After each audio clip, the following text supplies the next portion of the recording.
Paz do Senhor, meus irmãos.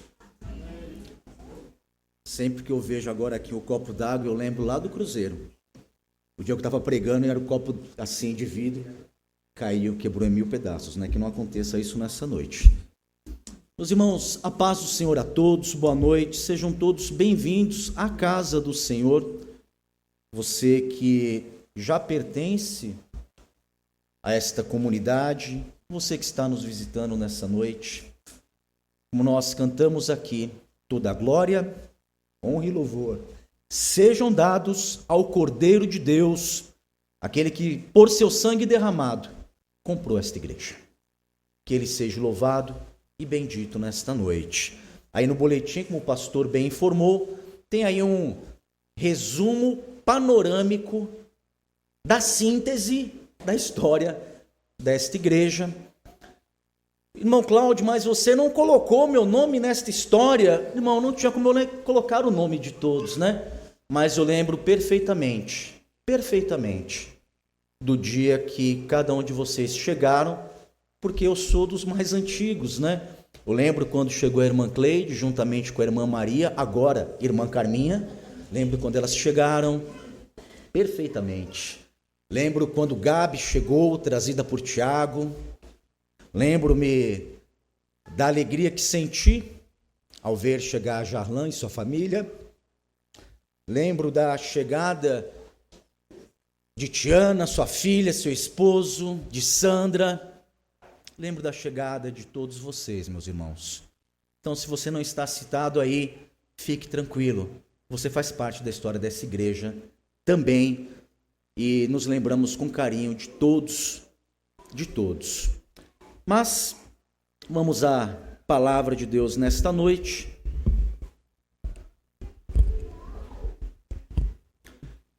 Convido os irmãos a abrirem a palavra de Deus na carta de Paulo aos Efésios, no capítulo de número 4. Hoje nós celebramos o 15º aniversário de nossa congregação. 15 anos de trabalho, desafios, de lágrimas, de alegrias, de frutos também. E ao longo desse tempo, irmãos, nós enfrentamos momentos em que o crescimento ele parecia distante. Houve desânimo, dias de desânimo nós passamos aqui. Momentos em que nós poderíamos nos perguntar, como nos perguntamos: vale a pena continuar? Vale a pena continuar? Poucas pessoas nos cultos, nas quintas-feiras, quantas vezes apenas o pastor Miguel e a irmã Ângela, irmã Cleide, irmã Maria, às vezes o irmão Cláudio, quando conseguia vir, outros irmãos, pouca gente nas EBDs, nos cultos. Vale a pena continuar? Mas o que nos manteve firmes, perseverantes e unidos foi a poderosa obra de Deus no nosso meio. Nós fomos sustentados não pela nossa própria força, mas pela unidade que Deus mesmo criou no nosso meio através do seu Espírito Santo. Foi isso que nos manteve aqui neste lugar. E a unidade da igreja, ela não é uma conquista humana, mas ela é um dom divino. A unidade da igreja é o resultado da ação soberana de Deus, que nos chamou das trevas para a sua luz e nos inseriu no corpo de Cristo. Essa unidade, devemos lembrar que não é uniformidade. Somos diferentes, pensamos muitas vezes de maneira diferente, mas essa unidade, ela é um vínculo espiritual profundo, que nos liga uns aos outros, pela mesma fé, no mesmo Senhor. E pelo amor que Ele derramou em nossos corações, e pelo propósito comum que todos nós temos aqui, o propósito que nós recitamos aqui, todos os domingos quando abrimos este culto. Qual é o nosso propósito neste lugar? Glorificar a Deus e gozá-lo para sempre. É isso que nos une aqui neste lugar. Uma obra espiritual, real, profunda, uma obra do Espírito Santo em nossos corações e que nos mantém ligados ao corpo de Cristo. ligados uns aos outros. Hoje nós olhamos para trás e nós vemos que foi Deus que nos sustentou. Eu não tenho sombra de dúvidas, mas nós também olhamos para frente. E olhamos para frente com a certeza de que Ele continuará conduzindo este povo aqui neste lugar. Por isso, neste culto de gratidão, eu quero ler com os irmãos esse texto de Efésios no capítulo 4, dos versos 1 a 6, e renovar o nosso entendimento e o compromisso que nós devemos ter com a unidade preciosa, uma unidade que glorifica a Deus, uma unidade que fortalece a igreja e que nos prepara para continuar servindo fielmente, mas servindo com humildade, com mansidão, com longanimidade e com amor. Vamos ler e orar. Rogo-vos, pois, eu, o prisioneiro no Senhor, que andeis de modo digno da vocação que fostes chamados, com toda a humildade e mansidão, com longanimidade, suportando-vos uns aos outros em amor, esforçando-vos diligentemente por preservar a unidade do Espírito no vínculo da paz. Há somente um corpo e um Espírito, como também fostes chamados numa só esperança da vossa vocação. Há um só Senhor, uma só fé, um só batismo. Um só Deus e Pai de todos, o qual é sobre todos, age por meio de todos e está em todos. Ó Deus bendito, como é bom estar reunido na tua casa com o teu povo, neste momento, Senhor. Que a tua palavra, unida ao teu Espírito Santo, venha operar no nosso coração. Que o teu Espírito nesta noite vence, ó Deus, a nossa incapacidade de compreender a tua vontade. Que o teu Espírito Santo, ó Deus, vença a minha incapacidade de proclamar a tua palavra.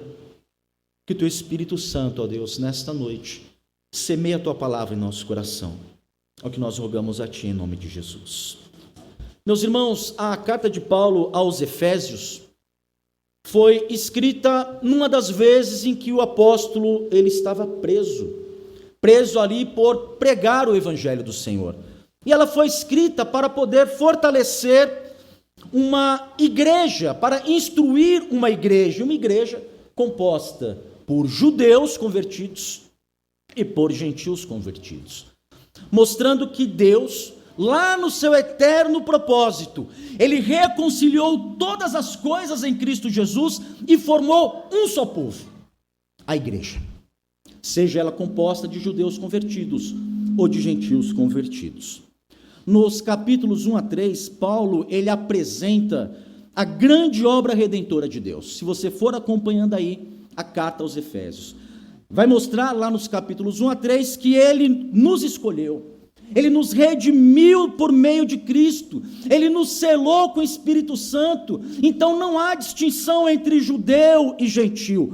Todos receberam as mesmas bênçãos espirituais e fazem parte então da mesma herança.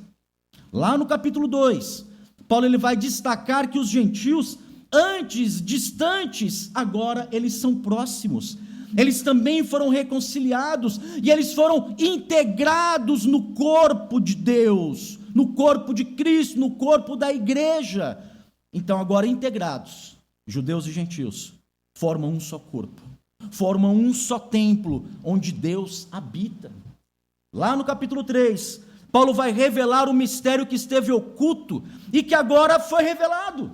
Que mistério é esse? A inclusão dos gentios como co-herdeiros e membros do mesmo corpo. E ora agora para que a igreja, ela compreenda a grandeza do amor de Cristo e que a igreja viva essa nova realidade em plenitude. E a partir do capítulo 4, que é onde nós vamos agora pregar, Paulo ele passa da parte doutrinária da carta e vai agora para a parte prática da sua carta. Agora que a igreja entende quem ela é em Cristo, ela precisa então viver de maneira digna dessa vocação. Judeus e gentios, unidos num só corpo, eles devem preservar essa unidade, eles devem crescer juntos em maturidade, eles devem demonstrar a nova vida em todos os aspectos do convívio, em todas as esferas. Porque uma nova identidade, ela também traz consigo a responsabilidade de novas atitudes. É nesse contexto, meus irmãos, que Paulo ele exorta a igreja a andar em unidade, em humildade, em mansidão e amor. E é sobre isso que nós vamos meditar agora. Aí no verso 1, ele vai falar, na verdade, é uma súplica.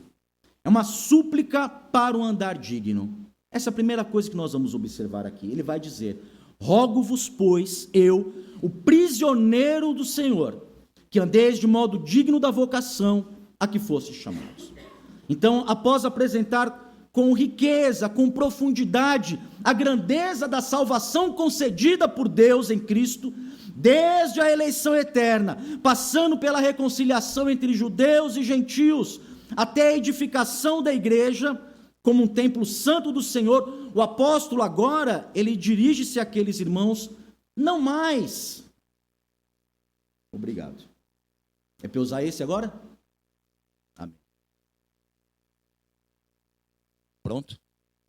Então, agora, ele não se dirige àqueles irmãos como uma simples exortação, mas agora como uma súplica sincera, uma súplica até urgente. Ele vai usar aí uma expressão, rogo-vos. Um rogo que traz um peso de um clamor. Não é só um pedido.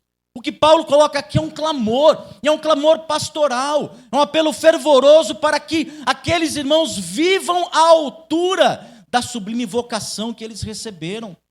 Em outras palavras, a teologia sólida que eles aprenderam, descritas aí do capítulo 1 até o capítulo 3, essa teologia tão sólida que Paulo passou para eles, deve desembocar agora numa prática que seja coerente com essa doutrina. Como nós sempre ouvimos falar, a ortodoxia, ela não pode estar dissociada da ortopraxia. Se eu aprendi a doutrina correta, então eu devo viver de maneira também correta. Quando Paulo fala de andar do modo digno da vocação, Paulo não se refere aqui a uma dignidade natural que o homem tenha, algo que seja natural de si mesmo. Não, é porque eu sou digno, eu tenho dignidade em mim. Não, porque isso seria legalismo, isso seria orgulho, que é o mesmo erro que os judeus, que em tempos passados tinham ao desprezar os gentios. Antes, meus irmãos, essa dignidade, ela provém do chamado eficaz de Deus. O Deus que chamou e transforma pecadores em filhos adotivos. O Deus que chamou mortos e agora deu vida a eles. O Deus que chamou os estrangeiros e agora os faz serem concidadãos dos santos. Andar de modo digno é andar de um modo condizente com a conduta que deve refletir em cada passo a realidade de quem foi alcançado pela graça soberana.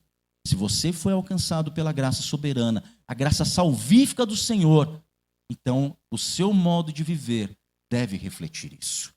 Isso mostra a dignidade, não tua, mas a dignidade daquele que te salvou. Você vai andar como ele andou. É isso.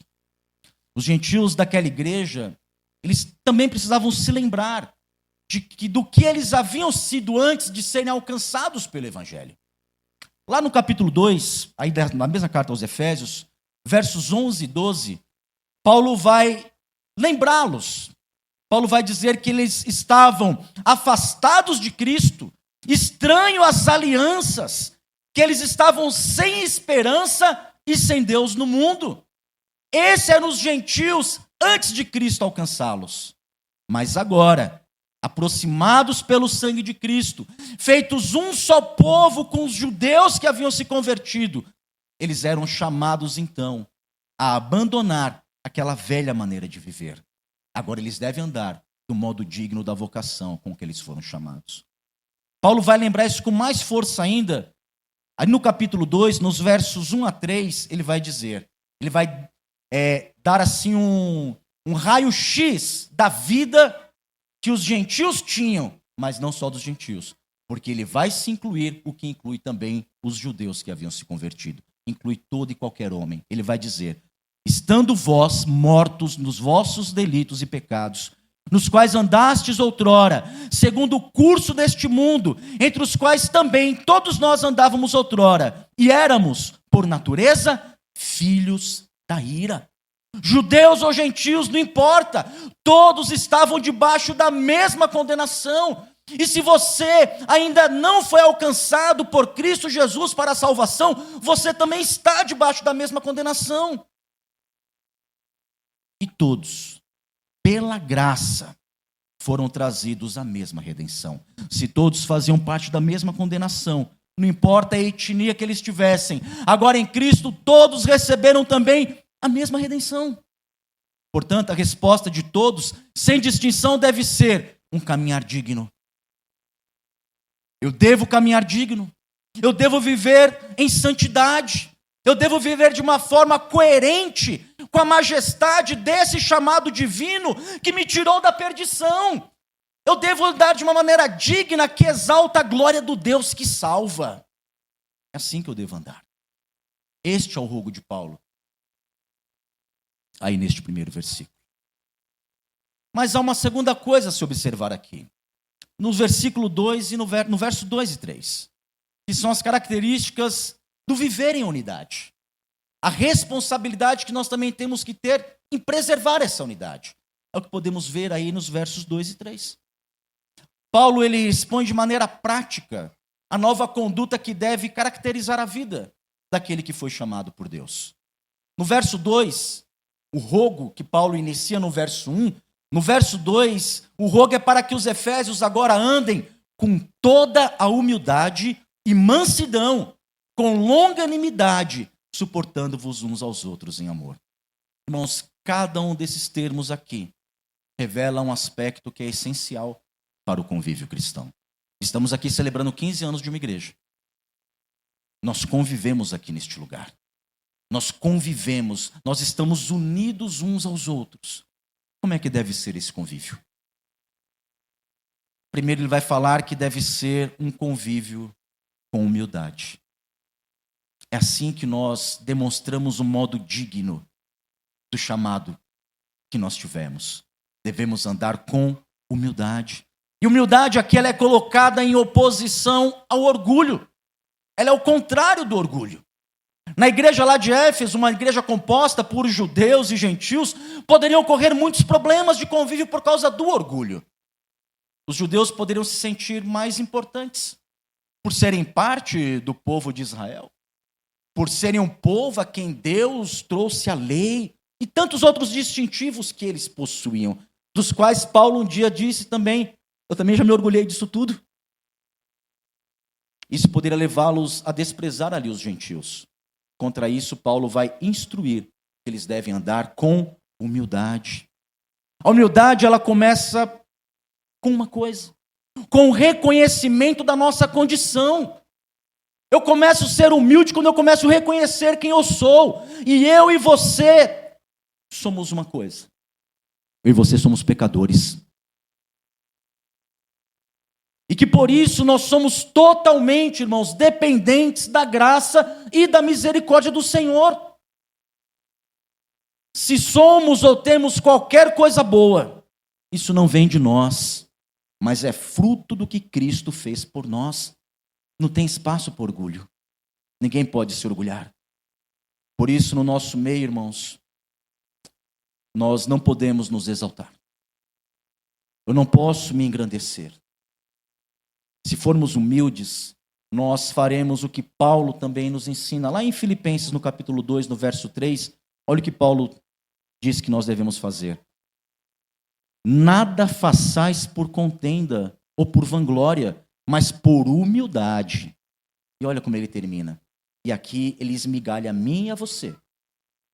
Cada um considere os outros superiores a si mesmo. Essa postura vai nos permitir, essa postura de humildade vai nos permitir ouvir com atenção os nossos irmãos. Mesmo quando as nossas opiniões forem diferentes. Aí vão ser muitas vezes aqui neste lugar.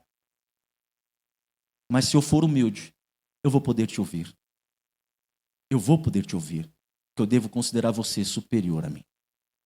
Mas não apenas andar em humildade. Nós devemos também andar em mansidão. Mansidão, uma tradução melhor para mansidão aqui, isso é muito incrível. É a gentileza, é a suavidade no trato para com o próximo. Isso é mansidão. Matthew Henry, ele comentando esse texto, ele vai dizer o seguinte de mansidão, preste muita atenção. Ele vai dizer que mansidão é a excelente disposição da alma que faz com que os homens não estejam prestes a provocar e que não se sintam facilmente provocados ou ofendidos. Essa é uma qualidade indispensável numa igreja, que, como a igreja de Éfeso, que era composta de pessoas tão diferentes, as nossas igrejas também são. Temos aqui pessoas de origens diversas, pensamentos diversos. Então a mansidão, ela vai permitir que as nossas interações aqui, elas não venham se degenerar em conflitos desnecessários. Temos que ter mansidão no trato para uns para com os outros. O convívio, muitas vezes, ele vai ser difícil. Muito difícil. E no conflito das ideias, algumas vezes nós vamos ser tentados a perder o tom, a usar um tom mais elevado, a falar de maneira mais destemperada, levantando a voz, derramando grosserias um para com o outro. Seremos tentados a isso. Não é porque eu discordo de você que eu devo ser rude. E olha que quem está falando sou eu, né? Que sou meio rude. Mas eu não devo ser rude. Eu posso discordar de você com respeito. Eu posso discordar de você com mansidão de palavras. Então devemos ter humildade. Devemos ter mansidão. Mas uma outra coisa Paulo vai dizer: longanimidade. Longanimidade designa a paciência. É a perseverança para você suportar as falhas e imperfeições dos irmãos. Isso aqui é algo maravilhoso. Suportar as falhas e imperfeição dos irmãos. Perseverar nisso, ter paciência para isso. Irmãos, é uma disposição para carregar as diferenças, para carregar as dificuldades, sem perder de vista o amor que nos une. Isso é ser longânime. No ambiente de uma pluralidade de opiniões, de temperamentos tão diferentes, essa qualidade aqui ela é vital para manter a comunhão. Tenha paciência comigo. É o que eu lhe peço. Tenha paciência comigo. Eu sei que eu sou de difícil trato. E sabe por que eu sou de difícil trato? Porque eu sou um pecador ainda num processo de santificação, irmão. Mas tenha paciência comigo. Poderia ser muito difícil para aqueles irmãos de Éfeso exercitarem essas 3 virtudes. Poderia. Para nós, quase 50 irmãos aqui nessa igreja, todos os domingos, pode parecer até um desafio intimidador viver desse jeito. Mas tanto para eles quanto para nós, só existe um caminho.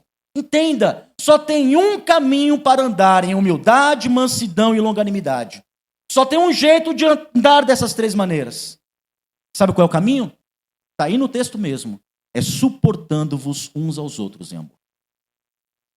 Esse é o meio para nós vivermos essa humildade, essa mansidão, essa paciência de uma forma prática. É suportando uns aos outros em amor. E a palavra suportar, ela traz o sentido de aguentar algo sobre si. Isso é suportar. Não é fácil, irmãos, fazer isso quando se está cansado. Não é. Cansado de caminhar. Cansado de ouvir as minhas desculpas. Você não quer mais ouvir minhas desculpas? É difícil quando você está cansado de me ensinar e não ver uma mudança substancial na minha vida. Vai ser difícil você me suportar. Nesse momento, você vai ser tentado, na verdade, não é a me suportar. Você vai ser tentado a desistir de mim. Você vai ser tentado. Porque você não vê mudança. Eu sou difícil. Mas eu suplico que você não desista.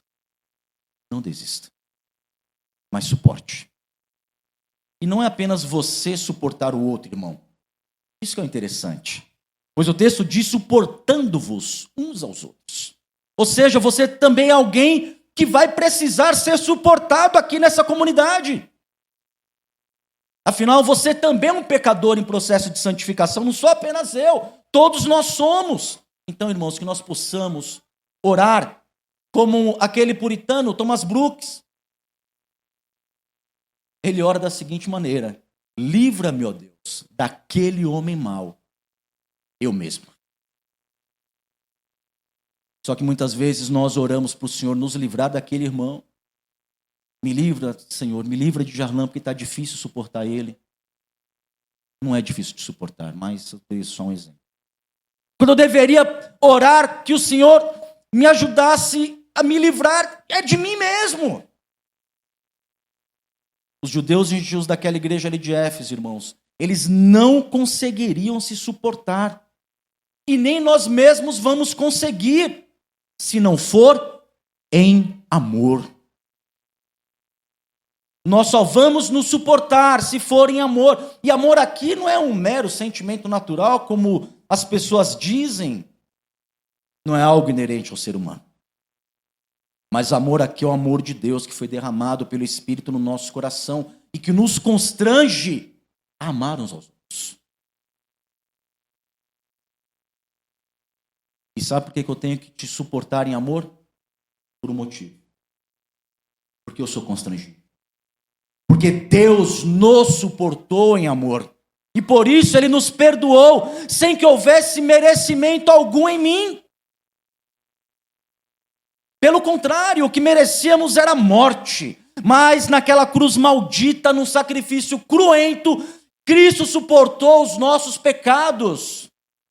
Não só os nossos pecados, mas Ele suportou a nós. Nos suportou nas nossas rebeldias. Nos suportou nas nossas desobediências. Nos suportou nas nossas inimizades e transgressões que cometemos contra Deus. Ele nos suportou e nos acolheu nos seus braços de amor. E Ele não fez isso depois que você mudou. Ele não fez isso depois que você melhorou. Nenhum de nós teve que mudar para melhor, para sermos acolhidos no amor de Deus, para que Ele nos suportasse. Pelo contrário, Paulo vai falar lá em Romanos 5,8, que Deus Ele provou o seu amor para conosco, pelo fato de Cristo ter morrido por nós. Ele termina de uma forma maravilhosa. Cristo ter morrido por nós, sendo nós ainda pecadores. Foi assim que Ele nos suportou. É assim que nós devemos nos suportar também. Suportar uns aos outros em amor. Não promove apenas um ambiente de respeito mútuo. Não é só isso. Mas também vai estabelecer as bases para que a paz ela prevaleça no meio da igreja. É assim que a paz prevalecerá em nosso meio. E é justamente essa paz, entendida como o vínculo que une o corpo de Cristo, que vai nos conduzir aqui ao próximo ponto. No versículo 3, Paulo ele vai continuar o seu rogo aí dizendo que nós devemos aí, olha, esforçando-vos diligentemente por preservar a unidade do Espírito no vínculo da paz. No texto original, essa expressão aqui, esforçando-vos diligentemente, no original é uma única palavra. Né? Em português são duas, mas no original é uma única palavra. Uma palavra que literalmente significa empenhar-se com cuidado. Os efésios, eles teriam diante de si um trabalho que deveria ser feito com muita dedicação. Sabe que trabalho era? Preservar a unidade da igreja. Esse era o trabalho que eles teriam. Essa unidade é uma obra do Deus triuno, que nos inseriu num só corpo. Por isso, essa unidade, que é obra do Deus triuno, ela é indissolúvel. E embora nós não possamos criá-la, porque ela é obra de Deus, e também não podemos destruí-la, porque ela é obra de Deus, nós somos responsáveis, meus irmãos, por cultivar essa unidade, por desenvolver essa unidade. As palavras esforçando-vos, diligentemente, perseverar, essas três palavras revelam um compromisso ativo que cada crente deve assumir para manifestar essa unidade na igreja. Não é Deus que vai se esforçar, somos nós. Não é Deus que vai ter que ter diligência, somos nós. Nós deveremos fazer estas coisas. A preservação a que Paulo se refere não implica em algo que depende de nós para existir. Não, mesmo porque quem criou a unidade da igreja foi o próprio Deus. Ele criou essa unidade. E foi ele que uniu cada irmão neste corpo onde Cristo é o cabeça. Foi Deus que trouxe você, às vezes, de uma outra igreja para cá. Que trouxe você do mundo para cá. E uniu cada um de nós aqui neste lugar. Portanto, é impossível que o corpo de Cristo seja desfeito. Estaremos sempre unidos em Cristo Jesus. E não apenas este corpo local, mas nós estaremos unidos a outros. Os irmãos hoje aqui da Igreja Presbiteriana de Jequié. Nós estamos unidos no mesmo corpo de Cristo. Isso é indissolúvel. Mas a palavra traduzida aqui como preservar, isso é muito, muito, muito interessante, significa literalmente cuidar atenciosamente. Essa palavra aqui, ela era usada como um termo agrícola para transmitir a ideia de cultivar algo cuidadosamente. Esse era o trabalho que eles deveriam ter. Isso era preservar. Assim, ainda que a unidade da igreja ela não seja criada por nós, cabe a cada um de nós a responsabilidade de nos esforçar em cultivá-la, para que nós possamos colher os frutos dessa unidade, para que a glória de Deus, que é o que importa, seja manifesta na beleza da sua igreja. A glória de Deus será vista na unidade da sua igreja. Dessa forma, meus irmãos, ao refletir sobre esses termos aqui, nós podemos perceber que o convívio cristão, ele não exige uniformidade, porque não somos iguais. Não somos. Não uma uniformidade de pensamento, mas exige um amor que na prática ele deve nos fazer suportar. Um amor que na prática vai reconciliar as diferenças que existem no nosso meio.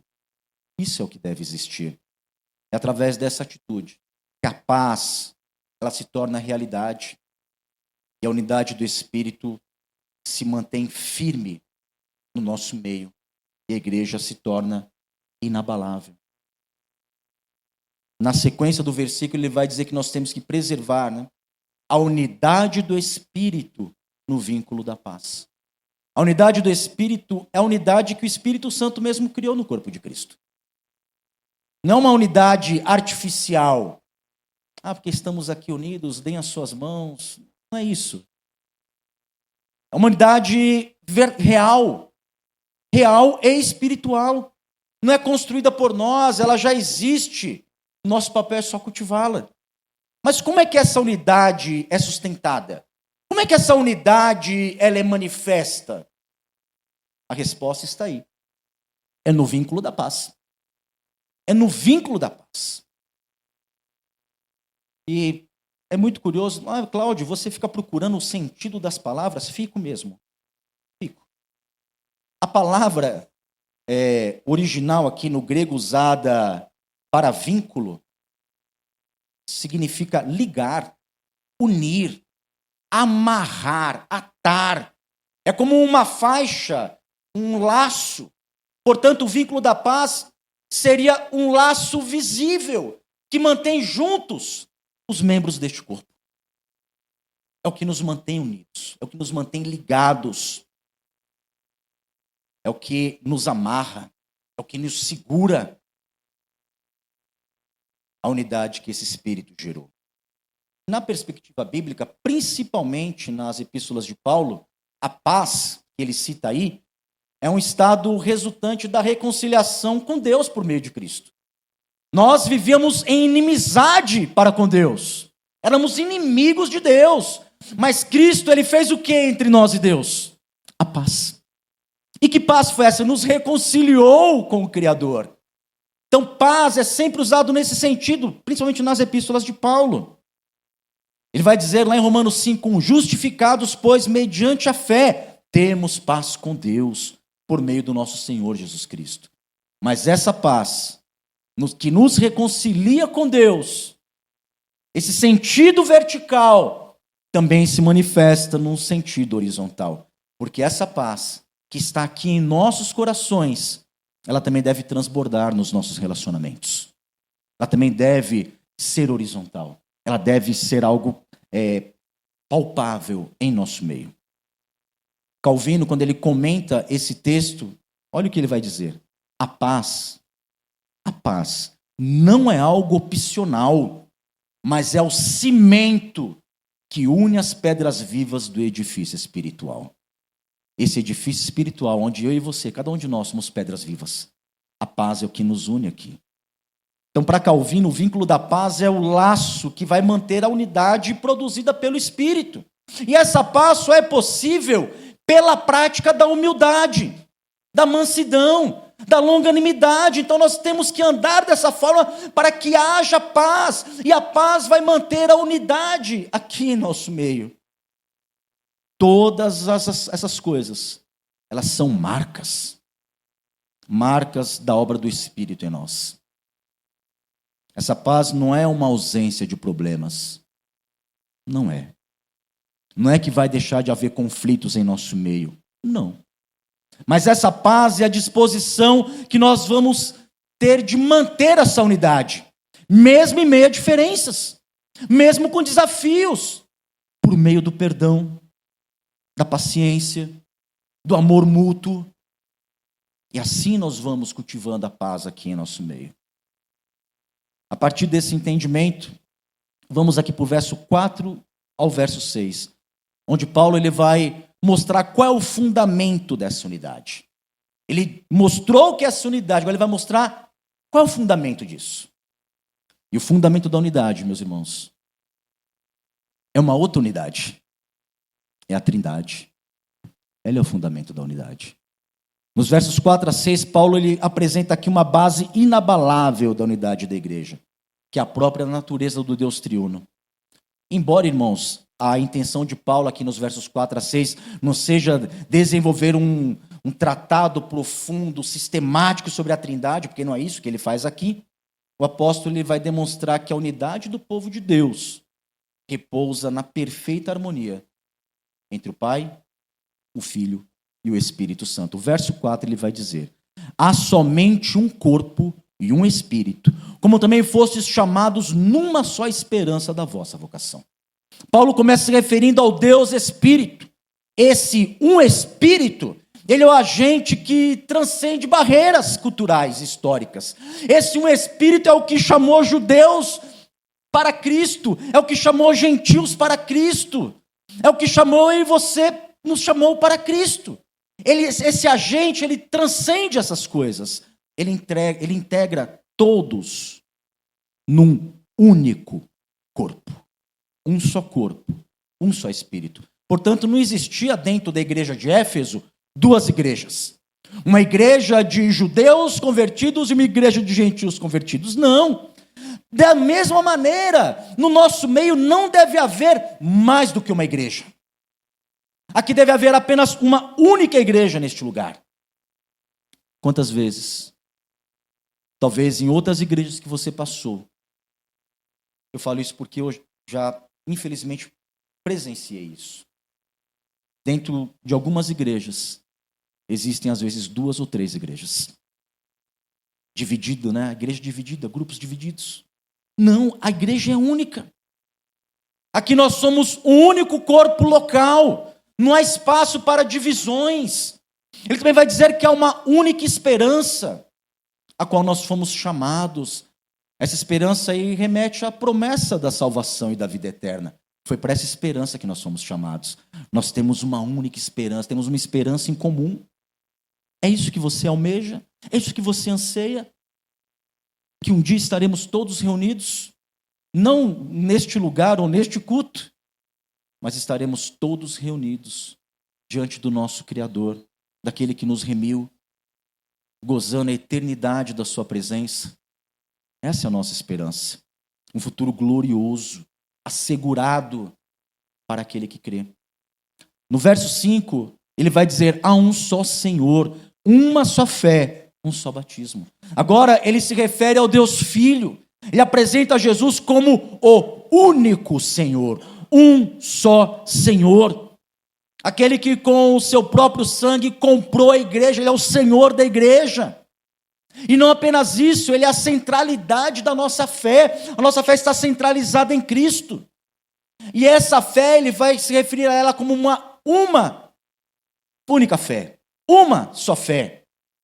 Não é uma crença passiva, efêmera, que começa agora, mas daqui a pouco não existe mais. Não, é uma fé fundada na obra completa de Cristo, que uma vez depositada em nosso coração, permanece inabalável.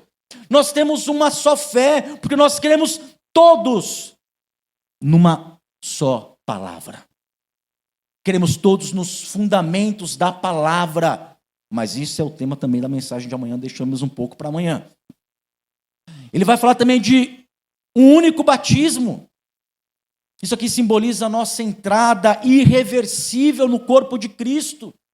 Nós fomos colocados, enxertados neste corpo. O batismo fez isso. E isso aqui ecoa a realidade de que pelo sacramento do batismo, irmãos, e aqui é uma linguagem bem presbiteriana, né?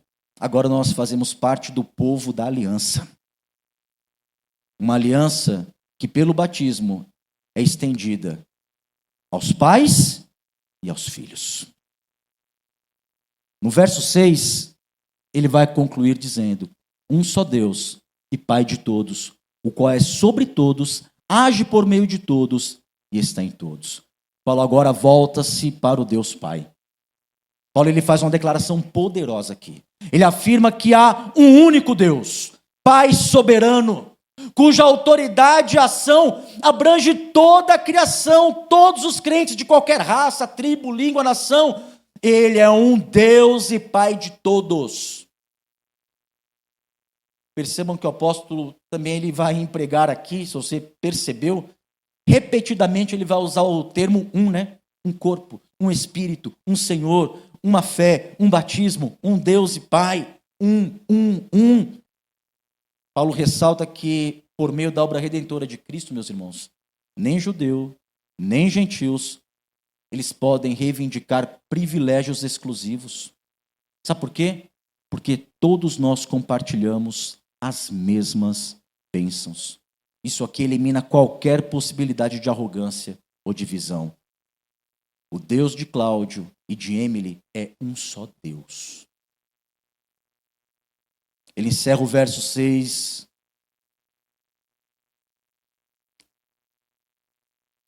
Ele diz aí que em Cristo nós somos igualmente privilegiados, unidos por um único Espírito, sustentados por um único Deus. Ele vai encerrar dizendo que este Deus único, ele age por meio de todos.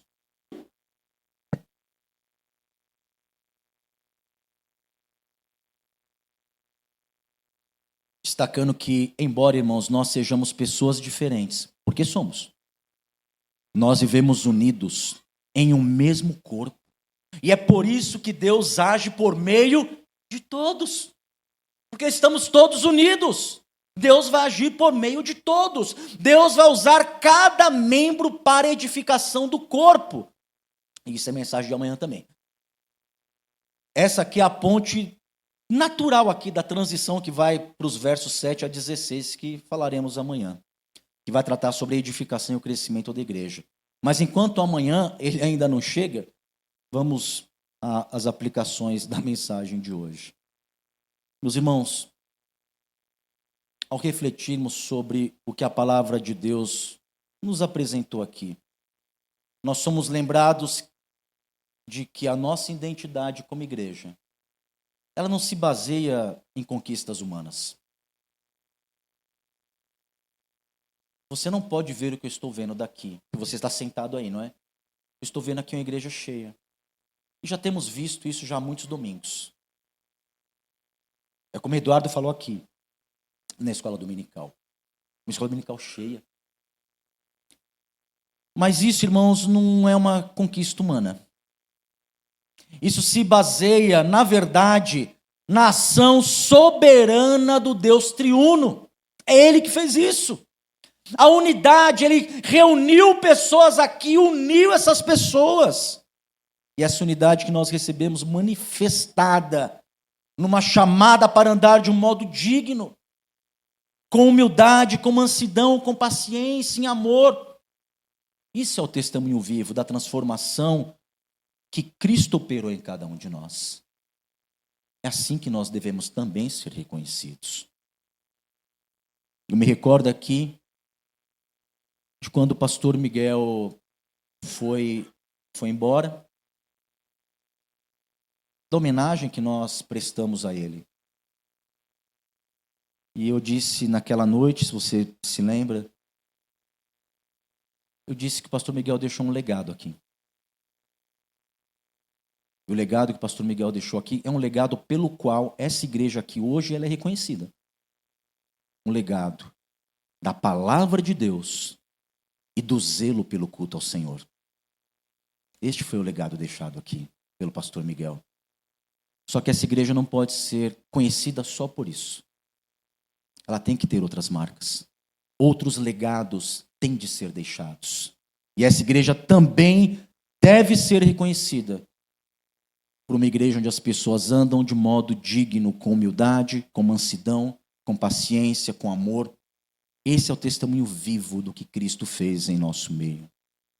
Essa unidade que já nos foi concedida pelo Espírito, como já disse, aquela não é um esforço, não é fruto do esforço individual, mas ela deve ser cuidadosamente cultivada e preservada, não só pelo pastor Ronaldo, que é o pastor da igreja, mas por cada um de nós que fazemos parte do corpo desta igreja. Na prática, isso significa que nós devemos buscar constantemente, meus irmãos, uma convivência que supere as diferenças, que promova a reconciliação. É assim que nós devemos viver aqui dentro. Como nós vimos, a humildade, ela nos leva a reconhecer a total dependência da graça divina. A mansidão nos impulsiona a responder um ao outro com gentileza, mesmo quando conflitos surgirem. E a longanimidade nos ensina a preservar, a perseverar e preservar, suportar um ao outro em amor, promover a paz, unir neste corpo. Hoje, irmãos, ao comemorarmos 15 anos aqui dessa congregação, nós reconhecemos que em meio aos desafios, nos momentos de desânimo, e foram muitos, não foram poucos, foi justamente, irmãos, essa unidade que nos sustentou. Porque eu sabia que mesmo sendo poucos, eu não estava sozinho. Você não estava sozinho. O pastor Miguel não estava sozinho. Mas Deus nos uniu. E mesmo poucos, Deus preservou-nos neste lugar. Deus nos sustentou. Irmãos, Deus não apenas nos chamou para ser um só corpo, mas Deus, Ele continua a agir em cada um de nós. Deus, Ele continua a nos capacitar a viver, a expressar essa unidade. Irmãos, que nós possamos, portanto, assumir esse compromisso. Que hoje nós possamos renovar essa determinação. Praticar a humildade, a mansidão, a paciência. Que nós possamos, irmãos, aplicar esses ensinamentos em nossas vidas. Implemente isso na sua vida. E celebrar com gratidão os frutos que Deus nos fará colher aqui neste lugar. Que Deus acrescente cada vez mais pessoas à unidade desta igreja. Vamos orar. Ó Deus bendito, nós te louvamos, Senhor. Te louvamos porque reconhecemos que só Tu és Deus e nem o outro. Porque reconhecemos, ó Deus, que foi a Sua poderosa mão que nos trouxe, cada um de nós, a fazer parte desta igreja presbiteriana aqui em Jaguaquara, ó Deus. Tu nos trouxeste de lugares diferentes, ó Senhor. Mas o Senhor, na verdade, nos trouxe do mesmo lugar. Quando o Senhor nos chamou pela palavra, em Cristo Jesus, o Senhor nos trouxe da morte para a vida. Por isso nós te louvamos, ó Deus, e te bendizemos por estar aqui neste lugar. Ó Deus, te agradecemos pelo crescimento numérico que o Senhor operou aqui. De tão poucos, ó Deus, o Senhor multiplicou. E nós nem vimos, Senhor. Nós nem percebemos. De repente nós olhamos e já havia 10, 20, 30. Foi o Senhor. Foi o Senhor. Portanto, ó Deus, nós rogamos que o Senhor, pelo Teu Espírito, continue transformando a nossa vida. Continue, ó Deus, santificando a cada um de nós. Me ajuda, Deus, na dureza do meu coração. Me ajuda, ó Deus, no tratar com cada um dos irmãos. Tira, ó Deus, do nosso coração o orgulho. Tira do nosso coração a destemperança, Senhor. E promove mansidão em cada um de nós. Nos perdoa, ó Deus, todas as vezes que no falar de maneira tão áspera nós ferimos os nossos irmãos. Que o Senhor, ó Deus, cure as nossas feridas. Que o Senhor promova paz verdadeira em nosso meio. Pela transformação nas nossas vidas. Te adoramos, Senhor. E te bendizemos pela mensagem nesta noite. Em nome de Jesus.